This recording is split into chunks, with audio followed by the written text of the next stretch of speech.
네. 모두가 그럼 만장일치로 시작하도록 하겠습니다. 평화주의. 네, 반갑습니다. 저는 그 나는 한동안 나를 사랑하지 않았다의 작가 영심이 최은영이라고 합니다. 반갑습니다. 네, 안녕하세요. 저는 그 순간 최선을 다했던 사람은 나였다 저자 김희영입니다.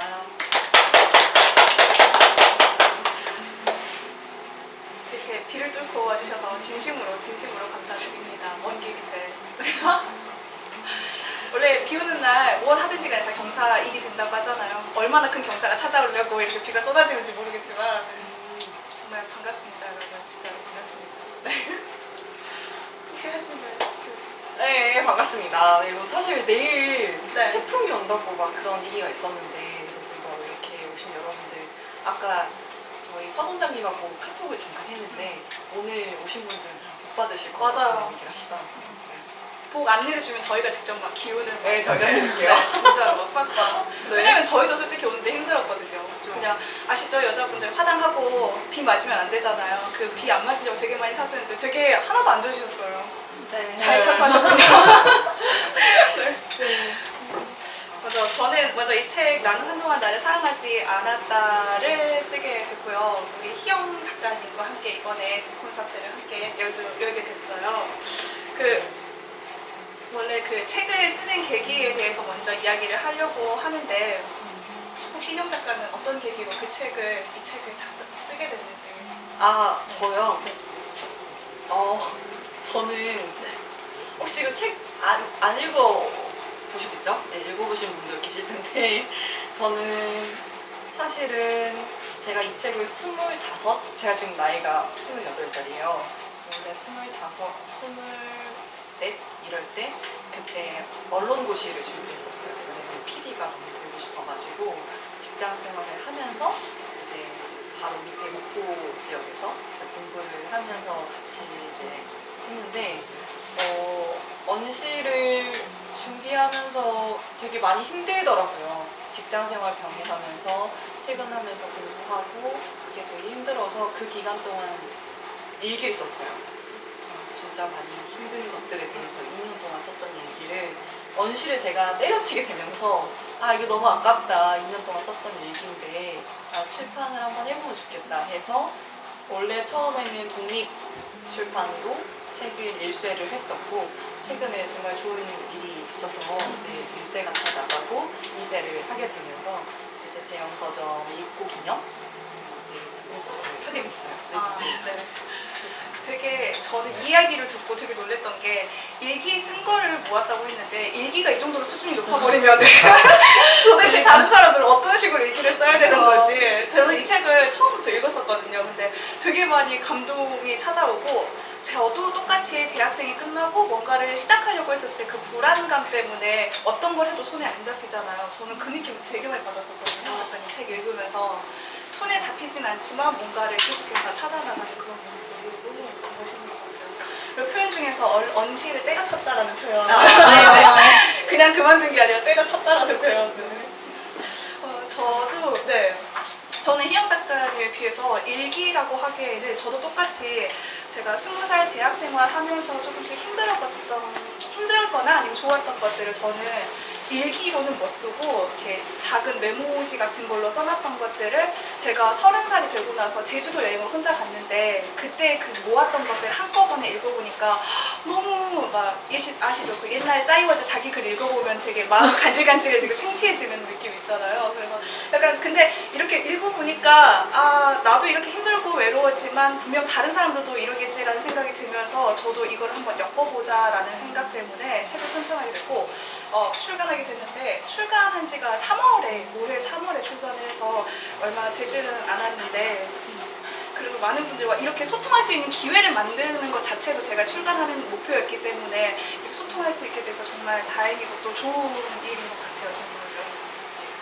저도 이제 은영 작가님의 책을 읽었는데 이게 공감되는 내용들이 되게 많았고 이제 뭐랄까 사실은 이제 내용이나 제목 이런 게 다른 이야기처럼 보여요.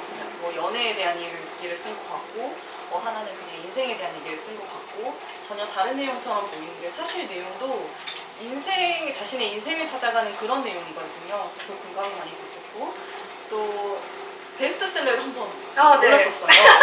네. 우영 작가님 책이 잠시 베스트셀러에 올랐었어요. 역시 스테이지가 어렵더라고요, 여러분. 베스트셀러는 그랬었기 때문에 되게 네. 내용도 좋고 그런 책이라서 기회가 되시면 읽어보시면 좋을 것 같아요. 아까 말씀드렸듯이 여러분 아시죠? 제 책은 되게 수루룩 읽힌다는 거. 한두 시간 만에 읽고 저를 이렇게 파악할 수 있다는 그런 장점이 있는 것 같아요.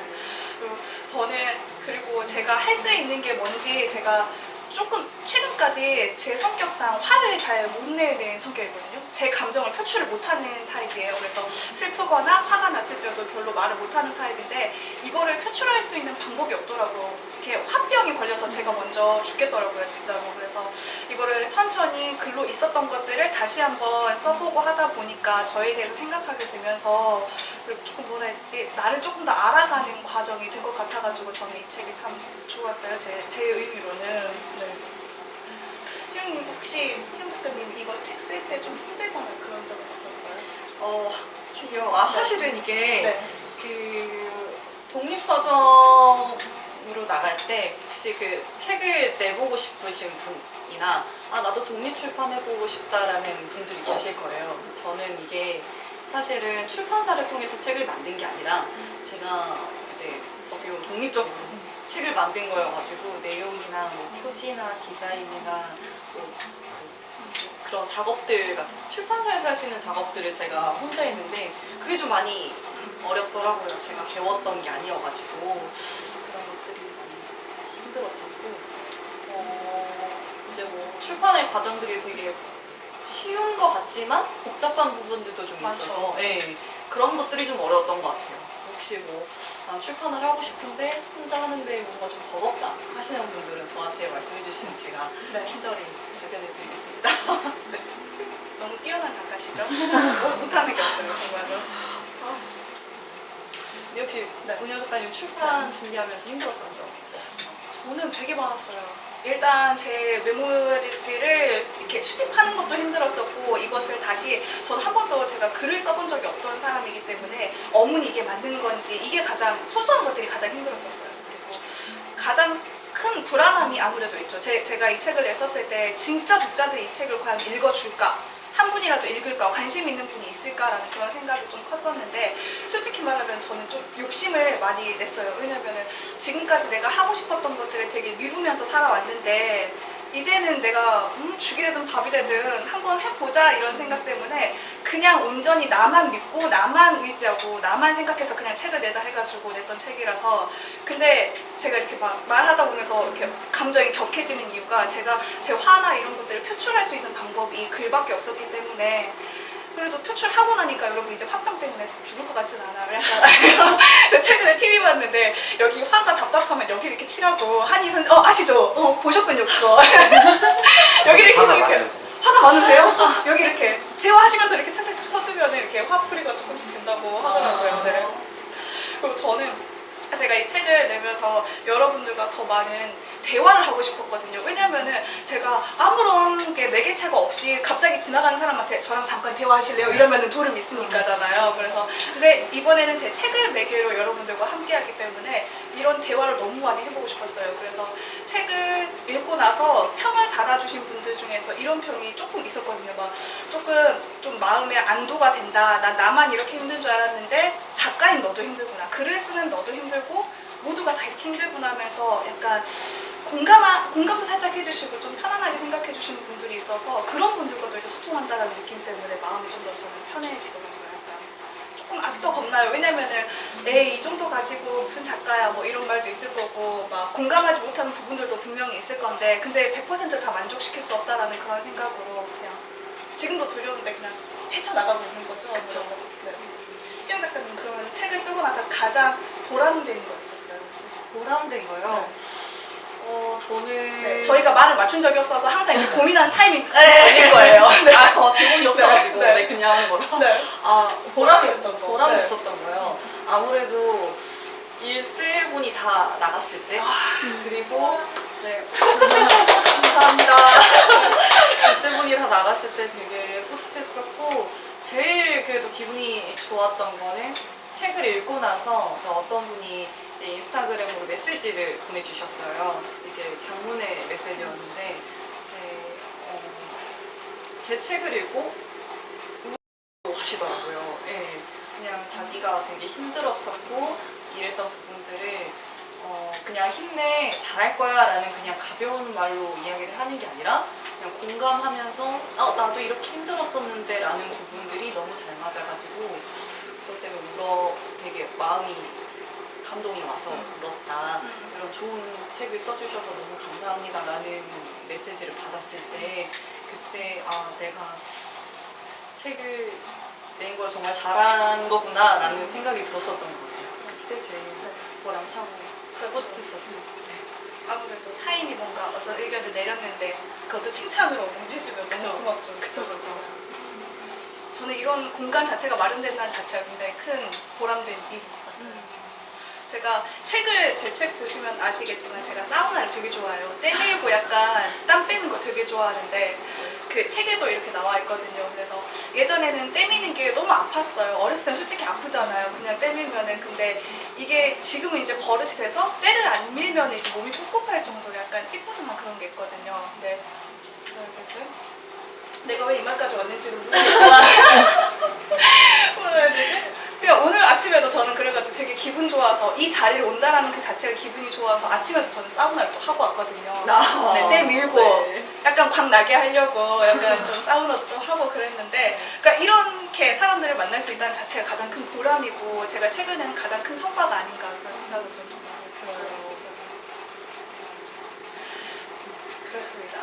특히나 이게 책에 대해서 또 이야기를 할 수 있다는 게 그렇죠. 사실은 어떻게 보면 이제 저도 일기라고 얘기를 했지만 모든 작가들이 책을 쓰는 거는 자기의 생각을 쓰는 거고 생각이 남에게 읽혔으면 하는 바람에서 책을 내는 거잖아요. 이제 북콘서트라는 게 북토크라는 것 자체가 내가 하고 싶은 이야기를 남들에게 공유하고 그렇죠. 할 수 있다라는 이런 공간이 있다라는 게 되게 의미가 있고 좋은 것 같아요. 정말 보람되는 일이죠. 그렇죠. 많이 보람되는 일이죠. 저희가 이렇게 대화를 하면서도 저희가 마음에 드는 구절들을 이따가 한 번씩 여러분들이 낭독하는 시간도 갖고 할 건데 지금까지 이야기했을 때 혹시라도 궁금하신 점이나 그냥 나 지금 잠깐이라도 뭐 하고 싶은 말 같은 거 있으신 분 있으세요? 가벼운 질문 아무거나 아침 뭐 먹었어? 이 정도도 괜찮아요. 어젯밤 몇 시에 잤는데 뭐 이런 것들 그냥 편안하게 질문 같은 거 해주시면 그거에 대한 응답하면서 계속해서 이어나가 볼게요. 질문 안 해주시면 저는 역으로 또 제가 질문을 하거든요. 웨어라 유 프롬 어디에서 오셨나요?부터 시작해서. 그렇죠. 네. 혹시 간단한 질문 같은 거 있을까요? 아직은 없을까요? 조금 더 넘어갈까요? 그러면은 괜찮으세요? 네. 혹시 그럼 혜영 작가님은 마음에 드는 구절 같은 거 읽어주시면. 저는 진짜 짧은 구절이 하나 있어요. 진짜 짧은 구절이 하나 있는데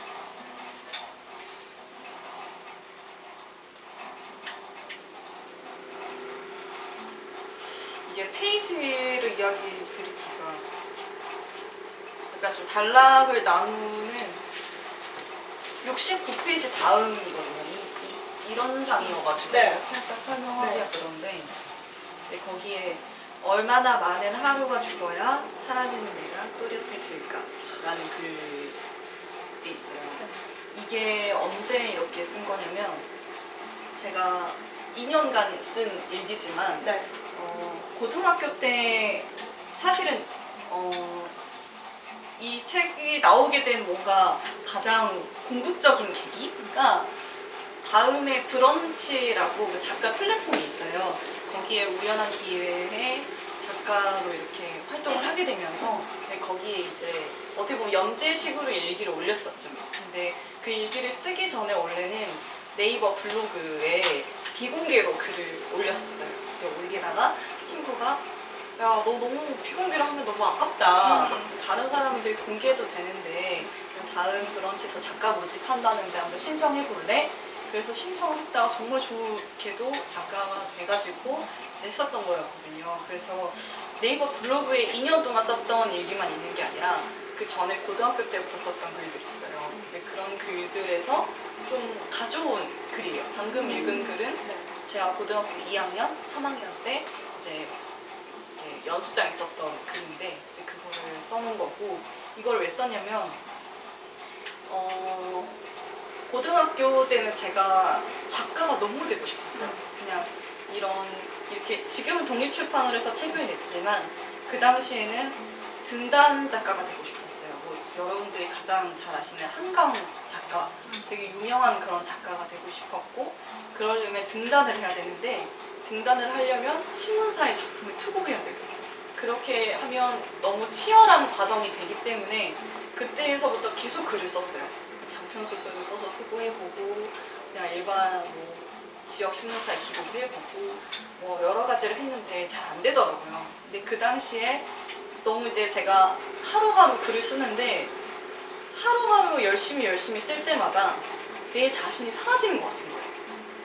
그러니까 막 정말 여고생의 저는 남들처럼 이제 뒤에 나가서 막 떡볶이 같은 것도 먹고 여고생같이 수다스럽게 떨고 이렇게 하고 싶은 게 제 마음인데 너무 미래만 생각하다 보니까 하루하루 여고생 김이영 정말 나의 모습이 하루하루 사라지는 것 같아서 얼마나 많은 하루가 죽어야 사라지는 내가 또렷해질까라는 글귀를 썼었어요. 근데 그때 글을 썼을 때 저와 같은 고등학교를 다닌 친구는 아니지만 다른 고등학교에서 가수를 준비하는 친구가 있었어요. 그 친구가 그 글귀를 보고 너무 좋다고 지금까지도 그 글귀를 써놓고 다녀요. 그 친구도 가수를 준비하고 고등학교 때 많이 힘들었었고 이런 게 있었어가지고 그래서 저는 이 글귀가 저한테 가장 의미가 있고 제가 힘들었던 시기에 썼던 글이라서 아직도 저한테 와닿는 저한테 특별한 제가 가장 사랑하는 문장이에요. 네. 저는 이 문장을 되게 많이 들었거든요. 근데 들을 때마다 뭔가 절절하다는 느낌은 있었는데 이렇게 약간 사연이 있는 줄 몰랐어요. 이 그때 당시에 자신을 얼마나 죽어야지만 진짜 내가 또렷해질까라는 그런 표현이 여기에서 오는 건지 저 진짜 처음 알았어요. 더 이렇게 크게 다가오는 게 진짜 멋있습니다. 감사합니다. 네. 작가님 혹시 뭐 그런 네.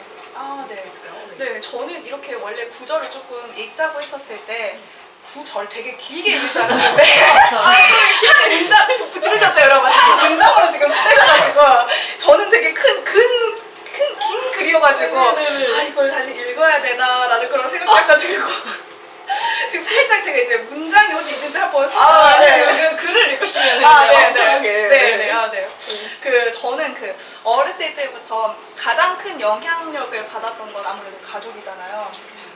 IMF 위기는 누구나 다 겪어보셨을 거고 그때 그 가족들 조금 힘들었을 때도 있을 텐데 가족들과 함께하면서 저는 되게 많은 아픔과 사랑을 많이 느꼈었거든요. 근데 책에 보면은 제가 좋아하는 건데 제가 방금도 사우나 다녀왔다고 했잖아요. 참고로 저는 인스타에서 지금 책 읽는 걸로 인스타를 활동을 하고 있어가지고 지금 책임감이 좀 커요. 최대한 좀 자연스럽게 읽어볼게요. 네. 변태. 나는 어릴 적부터 시원한 냉탕에서 수영을 할 수 있고 바나나 우유를 마실 수 있는 목욕탕이 좋았다. 하지만 내가 좋아하는 것은 딱 그 두 가지뿐. 엄마가 밀어주는 때타월은 너무도 싫었다. 이해가 되지 않았다. 왜 뜨거운 물에 살갗을 불리고 그것을 다시 때타월이라는 아픔이 총총 박힌 물건으로 긁어내는지. 엄마의 허벅지에 반기댄 채 땀흘림을 당하고 나면 온몸이 붉었다. 떼밀기 싫다며 몸부림칠 때 덤으로 맞은 빨간 엉덩이를 보면 나는 빨간 엉덩이 원숭이와 다름없었다. 왜 그리 때타월이 아팠을까? 성인이 된 지금은 오히려 그 때타월이 시원하다. 일주일에 한 번 때를 밀지 않으면 몸이 꿉꿉할 정도다. 세월의 풍파와 다양한 아픔에 나의 살갗은 불렸다 벗겨지길 반복해 더욱 단단해졌다. 좀 떨렸죠? 되게 어렸을 때는 살이 야들야들해서 그 때타월이 너무 아팠는데 지금은 그 아픔이 적당한 아픔이라는 표현이 어울릴 것 같아요. 너무 아프지도 않고 근데 안 밀면 너무 꿉꿉하고 살짝 밀어주면 더욱더 시원해지는 거. 그래서 아무래도 좀 마음도 그렇게 되지 않았나. 사람들한테 치이면서 어느 정도 조금씩 단단해지는 내가 되지 않았나 생각이 들면서 이 글을 한번 작성을 해봤습니다. 전 무엇보다 제목을 되게 좋아해요. 변태. 그 변태 아니라는 거 지금 다 느끼고 오시죠? 네. 혹시 또 다른 구절이 있을까요? 구절이라면 좀 이번에 좀 길게 말씀해 주시면. 네, 긴 구절 있죠 네. 또. 아, 네. 저는 이렇게 또 체크를 안 해놔가지고. 아, 네. 천천히 그러면은. 저는 네. 이거는 제가 좋아하는 구절이라기보다는 네. 많은 분들께서 이제 이거 뭐지? 이 책을 리뷰를 해주신 분들께서 많은 분들이 이 구절을 꼽아서 이렇게 사진을 많이 찍으시더라고요. 그래서 저한테도 조금 뜻깊었던 경험이기도 해서 네. 이 구절 읽어드리겠습니다. 여기는 47쪽에 있는 글입니다. 이건 제가 네. 아저씨 목소리가 나와야 돼가지고. 아, 네네. 네, 잘 해볼게요. 아가씨는 하고 싶은 일이 있나? 그때 불쑥 아저씨가 내게 물으셨다. 글쎄요, 예전엔 공부를 했는데 요즘은 그냥 하고 좋아하는 거 하고 있어요. 좋아? 글쓰기요. 내가 대답하자 아저씨가 고개를 끄덕이셨다. 그러더니 장구의 다른 한편에 문구 하나를 새겨 넣어도 괜찮겠냐고 물으셨다. 나는 괜찮겠다고 했다. 한자로 매일생한 불매향. 보통 역사 관련된 드라마나 영화에서 많이 나오는 글귀야. 뜻은 매화는 일생 추운 곳에서 태어나도 절대 그 향기를 팔지 않는다. 아가씨의 꿈도 매화의 향기처럼 굳건하길 바래. 아저씨가 미소를 띠며 내게 장구를 건네셨다. 매일생한 불매향. 매화는 일생 추운 곳에서 태어나도 절대 그 향기를 팔지 않는다. 내 삶은 매화가 될 수 있을까? 좋은 글은 사람들에게 좋은 향기를 남긴다.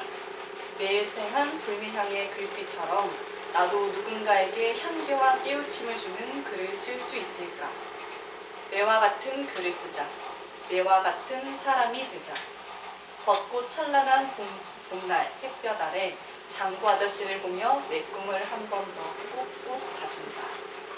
라는 글이에요. 이 글에 대한 사연이 있는데 제가 저기 어디였지? 영암인가? 벚꽃 이제 축제를 했었어요. 네. 네, 그때 이제 제 친여동생이랑 그 벚꽃 구경을 갔었어요. 갔는데 이제 부스에 어떤 그 회색깔 그 개량 한복을 입으신 네. 흰 머리 이렇게 덥수룩하게 숨 이렇게 기우신 네. 어떤 할아버지가 머리를 질끈 묶고 장구를 만들고 계신 거예요. 이렇게 막 칼로 이렇게 막 깎고 이렇게 팽팽하게 줄 당겨가지고 만들고 계시는데 장구가 큰 게 아니라 이만한 조그만한 장구였어요. 가는데 이제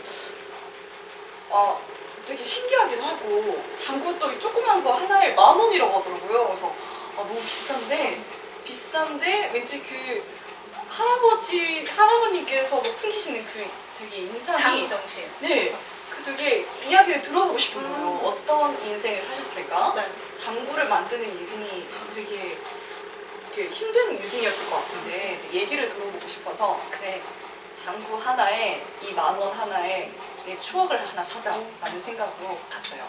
그래서 동생 것까지 장구를 2개 만들어 달라고 했죠. 장구를 만드는데 이제 그 할아버님께서 이렇게 말씀하시는 거예요. 혹시 아가씨는 꿈이 있냐고. 그래서 이제 저는 작가를 이제 하려고 한다라고 말씀드렸더니 아까 매일생한 불매향이라는 그 글귀를 장구에 한자로 새겨주시는 거예요. 그래서 자신이 장구를 만들게 된 계기에 대해서 이야기를 해주시는데 그분이 되게 어렸을 때, 막 20살 이럴 때, 엄청 어릴 때 장구를 너무 만들고 싶었대요. 장구의 그 매력이 되게 빠져들어가지고 그래서 그 장구를 만든다는 장인 아저씨를 찾아갔대요.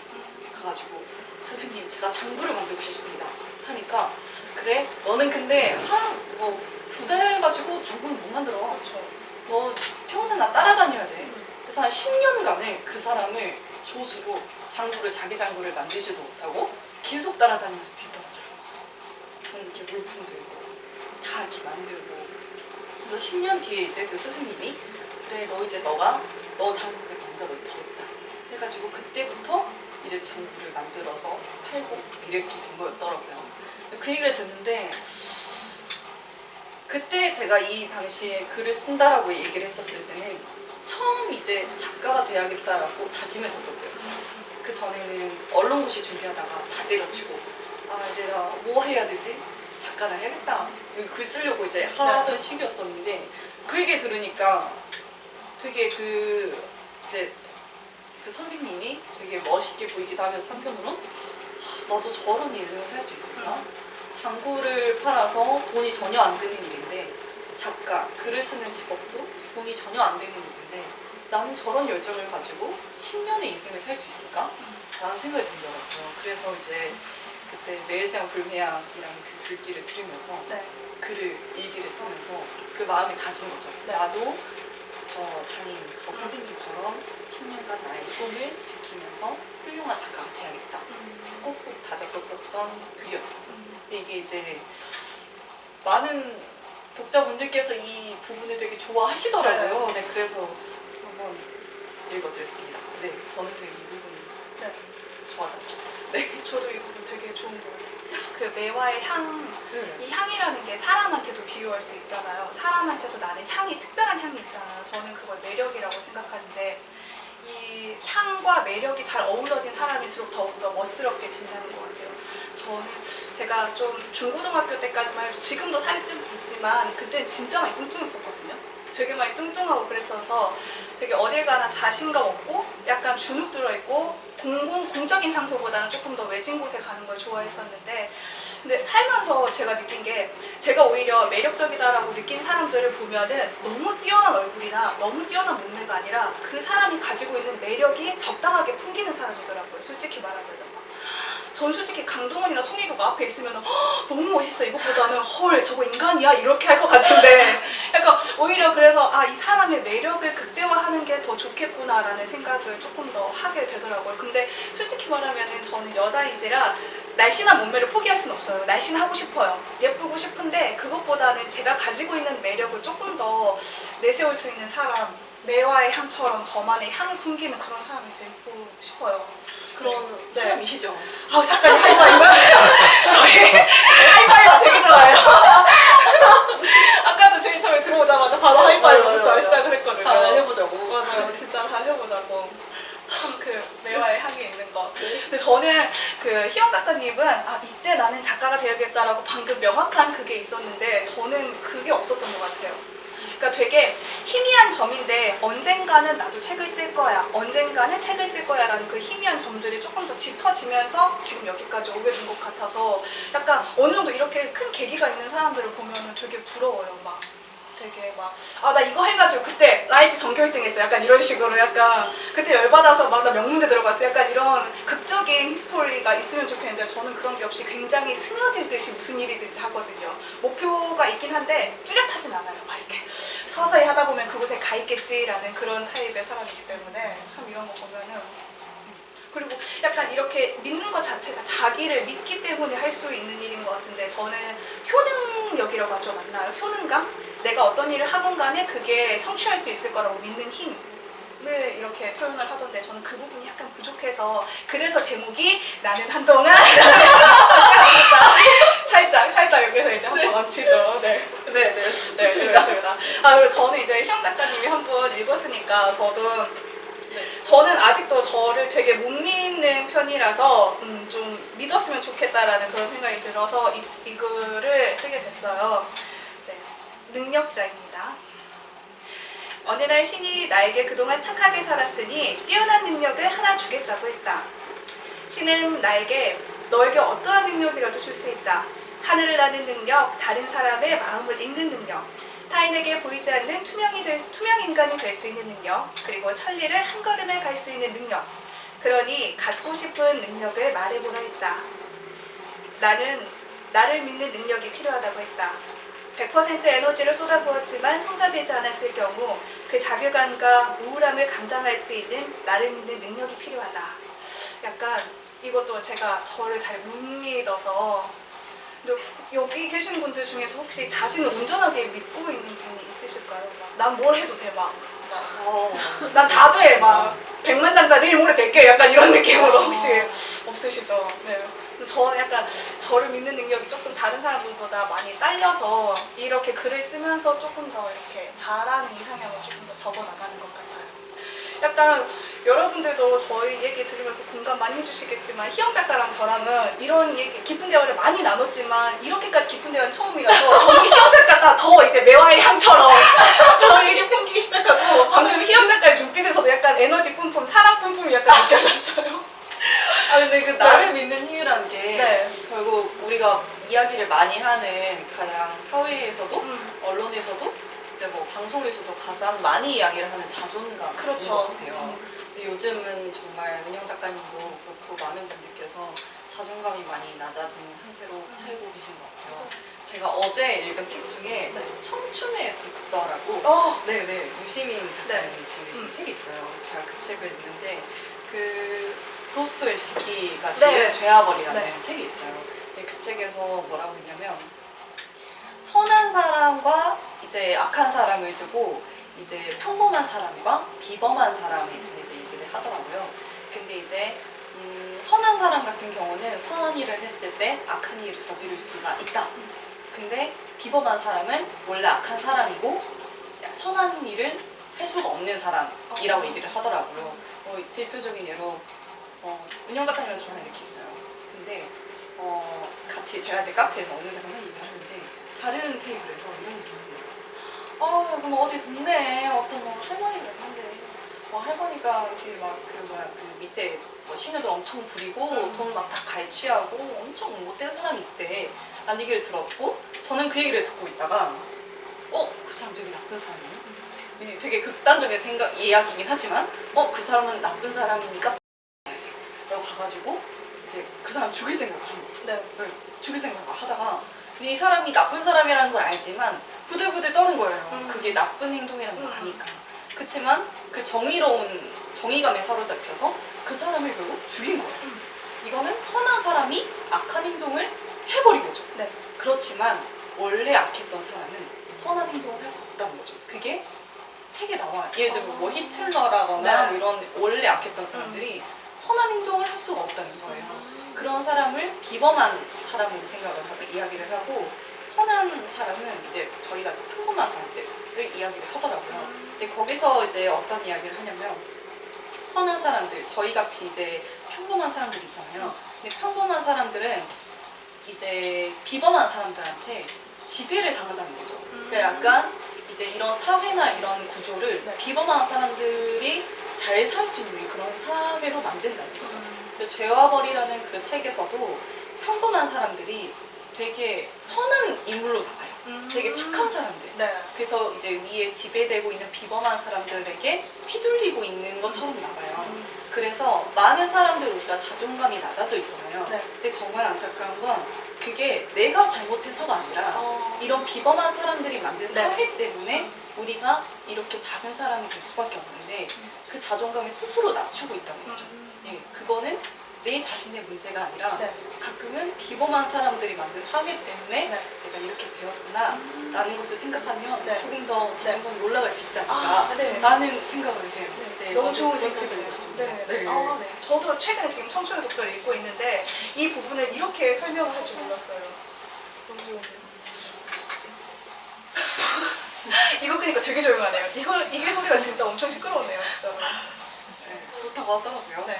저도 그 얘기 하려고 그랬어요. 자존감이 낮아지는 데는 내 문제도 있지만 사회에 이런 환경이 만들어진 이유도 있다라는 것을 조금 말하고 싶었어요.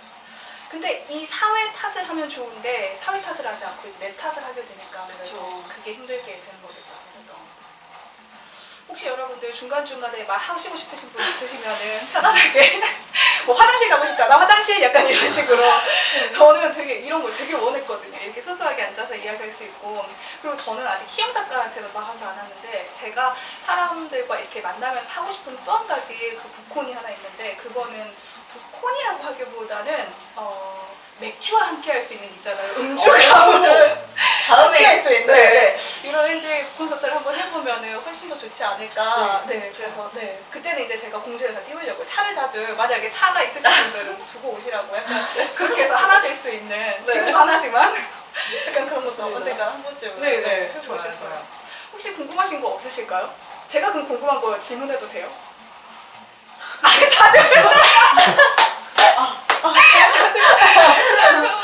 다들 제목을 정한 이유를 물어보려고 했는데 말씀해주신 말씀. 저 제목도 다른 이유가 있긴 있어요. 정말 굿퀘스천 감사드립니다. 왠지 별풍선 써야 될 것 같아요. 감사드립니다. 제가 나는 한동안 나를 사랑하지 않았다 이 책 제목이 솔직히 말하면은 책을 다 출간해놓고 앞에 표지만 비워둔 상태였었어요. 제목을 못 정해서. 그래서 제목만 정하고 이제 찍어내기만 하면 되는데 제목이 도저히 안 떠오르는 거예요. 아시죠? 제목 안 떠오르고 내가 해야 될 거 미루고 싶을 때는 어디로 가죠? TV 앞. TV 앞에서 이제 또 제가 아영을 되게 좋아해요. 그래서 아영 이렇게만 보고 있는데 아이유가 나타나서 아이유는 누가 봐도 솔직히 선망하는 대상이잖아요. 연기 잘해, 노래 잘 불러, 그렇게 예뻐, 인기 많아 이런데 아이유가 딱 그 단상 앞에서 이렇게 말을 하는 거예요. 근데 저 한동안 저를 사랑하지 않았어요. 딱 이렇게 얘기하는데 가슴 싱쿵하는 거예요. 진짜 말 그대로 저렇게 예쁜 사람도 한동안 자기를 사랑하지 않을 수가 있구나. 근데 저도 솔직히 저를 사랑하려고 하는데 사랑하지 않았던 적이 훨씬 더 많았었거든요. 그래서 그때 이제 얘 표현말로 이제 무릎을 탁 쳤죠. 옳거니 저거다. 저거면 된다 생각해가지고 이 제목 앞에다 바로 딱 이름을 써가지고 제목을 붙여서 이제 이 제목을 정하게 됐어요. 나는 한동안. 그리고 또 한 가지 제가 이유를 살짝 하자면은 제 삶에 주체의식이 저는 되게 없었거든요. 근데 일부러 길더라도 앞에 나는이라는 주어를 꼭 제가 넣었어요. 일부러.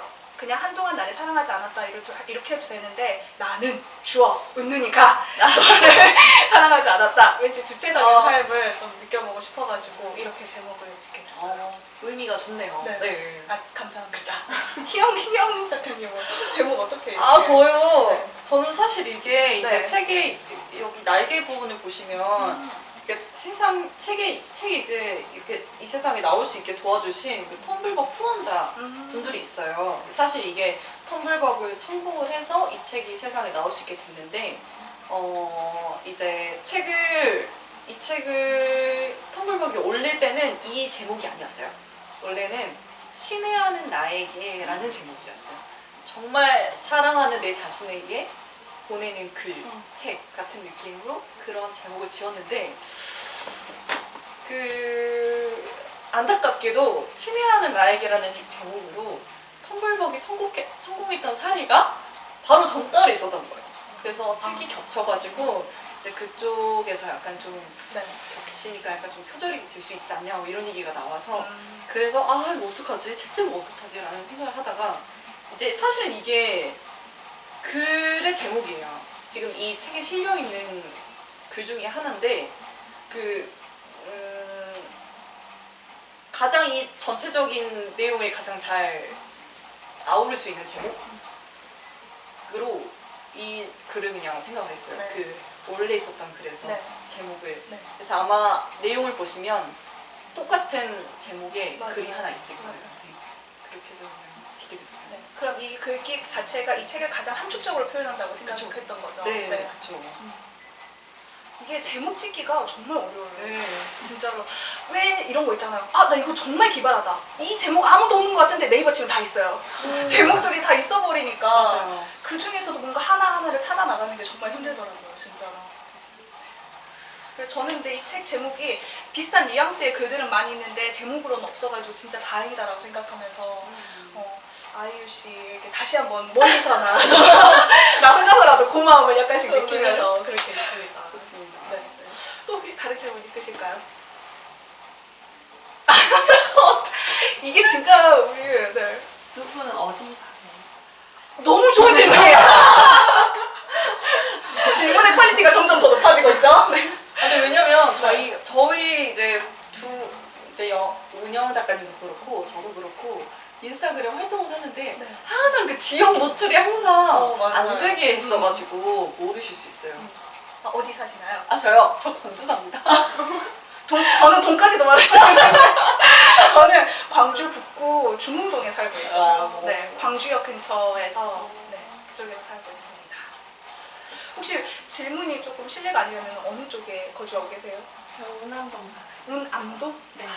운암동 자주 가요 제가. 아까 출퇴근길이. 맥주 그거 네. 하신다길래 네.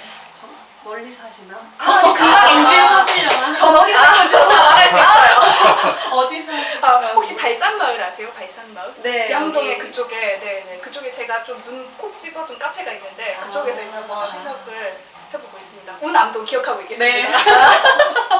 근데 다음에 네. 모시기 어려운 거 아닐까요? 왜 제가 운항부까지 제가 데려다 드릴게요. 찾아가는 서비스. 찾아가는 서비스예요. 네. 아니면 같이 저랑 같이 시작도 같이 하고. 처음부터. 네네, 그것도 가능하네요. 네. 혹시 또 다른 질문? 네. 손을 까딱까딱. 나 있다.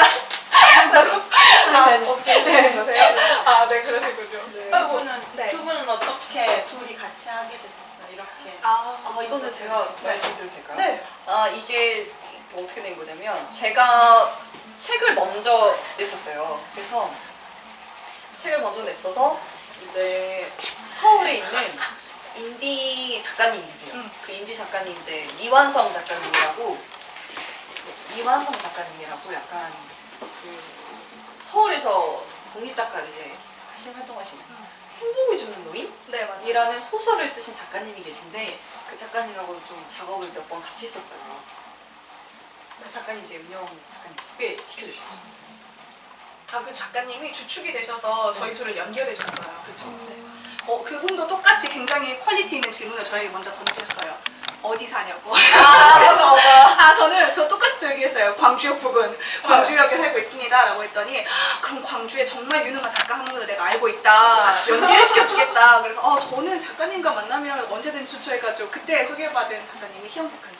그 당시에는 이제 작품을 안 내셨었어요. 맞아요. 네. 네. 이야기를 많이 나누고 네. 되게 네. 정말 되게 열심히 열정적으로 하시는 분이시구나. 네. 욕하려는 거 아니에요? 약간 이 모양이 약간 어색했는데 열심히 하시는 분이구나. 열심히 하시는 분이구나. 네. 그때는 이제 책을 내기 전이었었고 네. 작가님께서 되게 열정적으로 네, 맞아요. 어떻게 책을 출판해야 되는지 그 과정을 되게 많이 궁금해 하셨어가지고 그때 많이 느꼈었던 것 같아요. 열정적인 분도 광주에 또 계시는구나. 이 열정을 한 번 더 뿜뿌. 네. 그렇죠. 혹시 또 다른 질문 편안하게 있으실까요? 다들 그럼 광주에서 오신 거세요? 네. 광주 아니시죠? 저는 직장이 네. 목포고 네. 집은 광주입니다. 목포에서. 네, 정말 네. 감사드립니다. 감사합니다. 진심으로 감사드립니다. 네. 오시는 길 다들 너무 힘드셨죠? 비 내리고 그래서.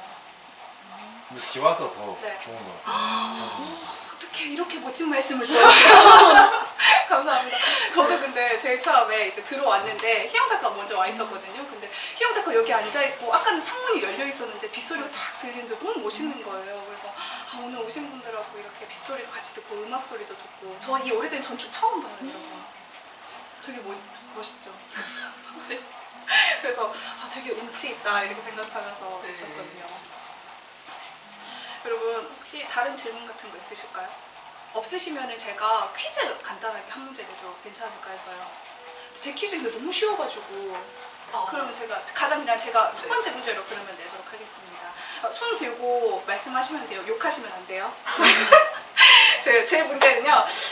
제가 근데 너무 쉬워서 바로 손 드시고 맞추실 것 같아요. 이건 순발력 싸움입니다, 여러분.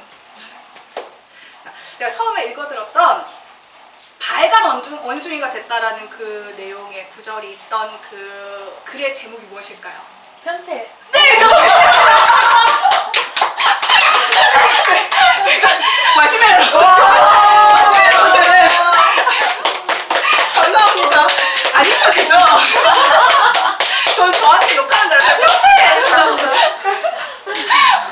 약간 제가 의도해서 분위기입니다. 일부러 평태! 이렇게 하실 것 같아가지고 감사합니다. 첫 번째 문제 맞춰주셨습니다. 혹시 희영 작가도 문제 있을까요? 저는 객관식으로 준비했거든요. 네. 보기가 몇 개인가요? 보기가 네. 4개입니다. 4분의 1 확률. 네, 이거 맞추실 수 있을 것 같아요. 제가 글을 쓸 때 글쓰기 모토가 있어요. 책에도 있긴 있는데 네. 저도 맞춰도 되죠? 네. 힌트를 드릴게요. 책 4개 있어요. 책 4개 있고 공감을 읽고 땡땡을 씁니다. 라는 제 모토가 있고 네. 보기 드릴게요. 1번 사랑, 2번 기억, 3번 마음, 4번 치유. 네! 3번만. 네! 3번! 맛있게 드세요. 네. 문항동이 터가 되게 좋네요. 갑자기 되게 좋은 기운이 있나 봐요. 혹시 간단한 뭐 이런 질문들 뭐 다음 책 혹시 뭐 계획에 있느냐라는 질문 정도도 괜찮습니다. 여러분 컷 들어갈게요. 네. 다음 책 궁금합니다. 아 다음 책. 아 네. 혹시 이효 작가는 다음 책 계획하는 게 저요? 있을까요? 저는 사실 이거가 책 표지에 있는 이 그림이 제가 그린 거예요. 그리고 이제 달 그림하고 합성해서 한 건데 그림 그리는 걸 잘 그리지 못하지만 좋아해서 다음에 내는 책은 약간 연애, 이별 관련된 에세이고 다음 브런치에서 연재 중이에요. 예, 연재 중인 매거지에 저의 이제 사파를 중간중간에 삽입해서 흑백으로 된 감성 에세이, 사랑 에세이를 낼 생각해요. 내년 초나 중반쯤에 금방 네, 생각해요. 멋있습니다. 저는 아까 말했듯이 저는 명확한 목표는 없습니다. 이렇게 빗물 스며들듯이 살짝 이렇게 조금씩 가고 있는 게 제가 하고 있는 일 자체가 말을 하는 직업이기 때문에 말에 대해서 조금 써볼까 지금 구상 중이에요. 어떻게 사람들 앞에서 좀 더 전달력 있는 말을 할 수 있을까, 어떤 말을 표현하고 어떤 말 하지 말아야 될지에 대해서 그 자료들을 한번 좀 모아봐가지고 저는 근데 뭐 내년 초, 내년 중순이요 저는 이 말씀을 못 드립니다. 스며들듯이 가기 때문에 한 몇 년 후에, 몇십 년 후에 보실 수도 있고 약간 그렇기 때문에 일단 구상하고 있는 단계는 저는 그 정도 단계에 있어요. 혹시 원하시는 내용 같은 거 있으세요? 책을 봤었을 때 좀 이런 내용이 있는 책이면 좋겠다라는 그런 거 설문조사 지금 들어갑니다. 조금 여러분들은 희망을 주는 그런 글들이 좋으세요? 아니면 정보력이 있는 글들이 좋으세요? 공감력. 네. 네, 저는 네. 작가님의 네. 공감대를 되게 네. 높이 사서 책을 잘 읽었거든요. 아, 네네. 네, 그래서 특별히 30대 여성만이 가질 수 있는 네. 20대의 또 사랑과 또 다른 30대 여성만이 가지고 있는 사랑과 이별도 네. 잘 하실 것 같아요. 아. 네, 저 그래서 공감을 되게 네. 높이 샀었어요. 네. 감사합니다. 사주셔서 감사합니다. 공감 네, 하는 네. 감사합니다. 저 진짜 되게 감동적이네요. 왜냐면은 제가 진짜 느껴보기에 20대의 사랑과 아픔과 30대의 사랑과 아픔은 조금씩 다르더라고요. 그 깊이도 다르고 제가 다 부딪히는 제 마음도 많이 자세가 다르더라고요. 특별히 느껴지는 건 사랑 쪽인 것 같아요. 아무래도 저는 약간 책에서도 그렇게 했는데 저는 누군가를 온전히 사랑해 본 게 없다 싶을 정도로 20대 초반에만 있었지 지금 30대가 된 후로는 누군가를 온전히 사랑해 본 기억이 별로 없어요. 그래서 약간 그런 식으로 대부분의 30대 여성들이 저와 같이 비슷한 공감을 하지 않을까 그런 생각을 하고 있습니다. 작가님은 아직 20대이기 때문에 열정적인 사람. 네, 토스. 그런 걸 좀 느끼는 것 같아요. 네. 저 막 20대 초반에는 막 네. 저희 막 그냥 엄청 막 그런 마음이 막 들잖아요. 네. 되게 그런 마음들이. 근데 점점 갈수록 되게 쓰기가 힘든 게 이제 제가 연애 에세이, 이별 에세이를 지금 연재 중이라고 말씀드렸는데 그 전에는 그런 뭔가 감정들, 생각들을 주르륵 썼어요. 네. 뭐가 그렇게 아픈지 맨날 아프고 아파. 이별하고 맨날 아파. 그냥 그런 것들을 막 썼는데 갈수록 이제 그 이별 노래들 발라드에 의존하지 않으면 그 감정을 이렇게 불러일으키기가 점점 힘들더라고요. 점점 이제 네. 무르익는다 그래나? 네, 네. 그렇게 더무는 그런 감정. 근데 지금도 저는 결정을 못 내리는 게 20대 사랑이 더 온전한 사랑이다, 30대 사랑이 온전한 사랑이다라고는 못 내리는 것 같아요. 그 각자의 특징이 너무나 다르기 때문에 아직 맞아요. 20대이시죠? 정말로요? 여기서 한 번 더 놀립니다.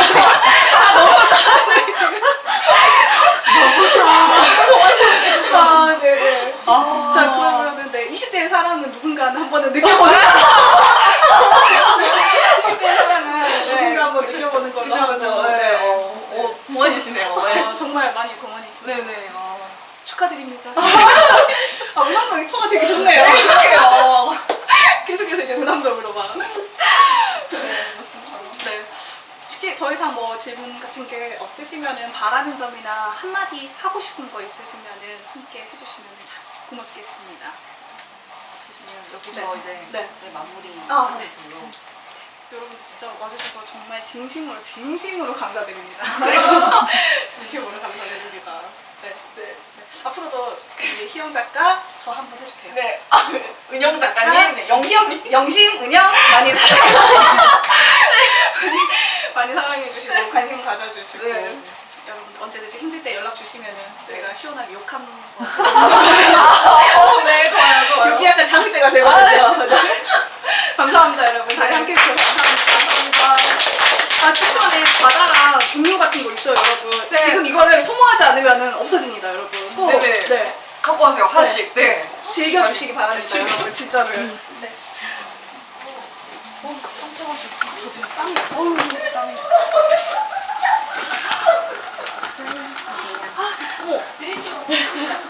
아, 아, 만년필! 저는 그 지금 봤어요?